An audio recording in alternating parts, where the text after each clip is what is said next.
Felice 2026, buon primo gennaio! Oggi ho raccolto tutte le fotografie che avevo nel telefono e che riguardano la nostra bellissima amicizia sardo-piemontese con i Fracchia. Se siete curiosi, allora Benica di Conto.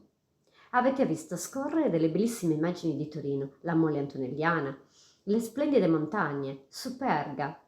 Poi vedrete anche le splendide cale della Sardegna, le gite in barca. Noi seduti a sorseggiare il biccerin e a mangiare la torta di nocciole o il maialetto arrosto. 30 anni di amicizia, una splendida e meravigliosa amicizia. Guardate com'è bello il palazzo di Stupinici, la residenza di caccia dei nostri reali. E poi ci sono le fotografie del Carnevale edizione 2020, quando non si sa perché in Italia a governare c'erano persone, come dire, veramente poco furbe, che hanno causato un sacco di danni bloccando i carnevali, ma non hanno fermato le persone che hanno continuato a stare in strada e a festeggiare, assemblandosi allegramente. E io posso dire c'ero.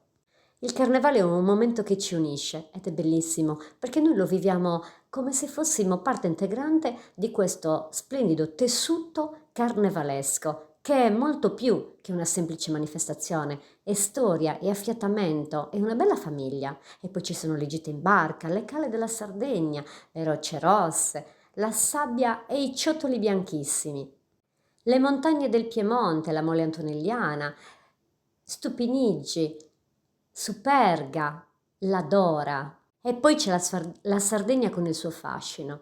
C'è il biccerin e la torta di nocciole e il maialetto arrosto. Con Lorena abbiamo festeggiato anche un compleanno di babbo, quando ancora c'era mamma. Che bei ricordi, avevano conosciuto persino zio Ricchetto, che aveva ballato come un ballo sardo a Santa Vittoria. 30 bellissimi anni, noi torniamo sempre molto benvolentieri a casa loro, perché ci fanno sentire principi, ci fanno sentire amici, ci fanno sentire come se fossimo della loro famiglia, come se fossimo proprio parte integrante del loro contesto familiare.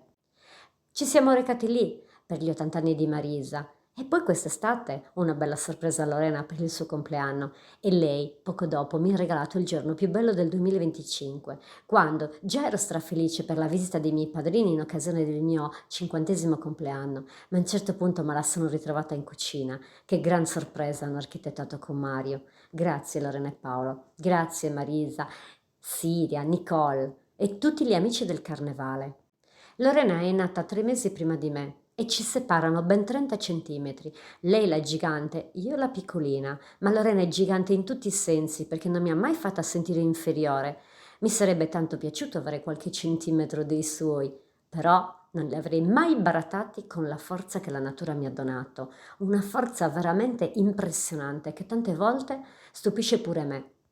E per concludere in bellezza, alla fine di questo 2025 appena trascorso, Lorena mi ha chiamata per comunicarmi, come dire, che ho ricevuto un ulteriore gigantesco regalo, ma questo ve lo racconterò più in là, quando l'avrò ritirato e il regalo sarà in tasca. Per adesso mi sta attendendo in Piemonte.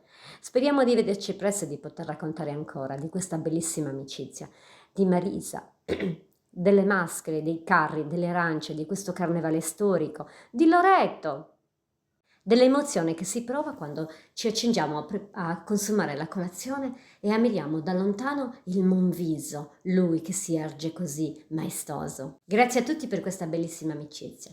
Vi saluto, ciao e a Sibirisanus.